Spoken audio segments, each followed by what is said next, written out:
Welcome to our channel. Today we how to install Asana Milestones for cross-team projects, detailed guide step by step clearly. To begin, log in to your Asana account. Navigate to the project where you want to install Milestones. Locate the project name at the top of the page and click on it.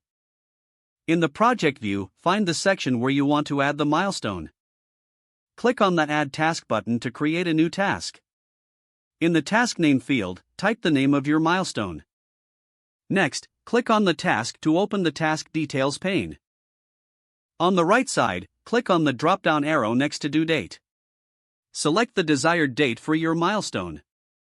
Now, click on the three-dot menu icon in the upper right corner of the task details pane. From the drop-down menu, select Mark as Milestone. Your new milestone will now be highlighted in the project. To add additional milestones, repeat the previous steps. Once you have all milestones set up, arrange them in the order they should be achieved. To do this, drag and drop the tasks into the desired sequence.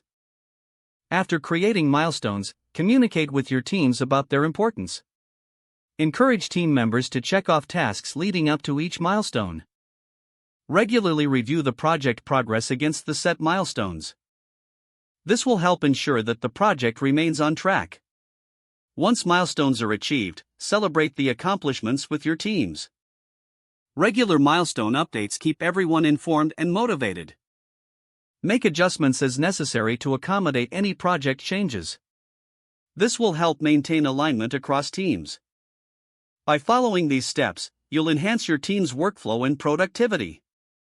Installing milestones in Asana streamlines your cross-team projects effectively. If the page does not load, refresh the browser or try again in a private or incognito window. Make sure you are using the correct email address, then retype it carefully to avoid small typos. If your password is not accepted, use the reset option and create a new strong password you can remember. Check your spam folder for verification or security emails, then complete any requested confirmation steps. Enable two-factor authentication if available to improve account security and reduce unauthorized access risk. Don't forget to like this video and subscribe to our channel for more step-by-step tech guides.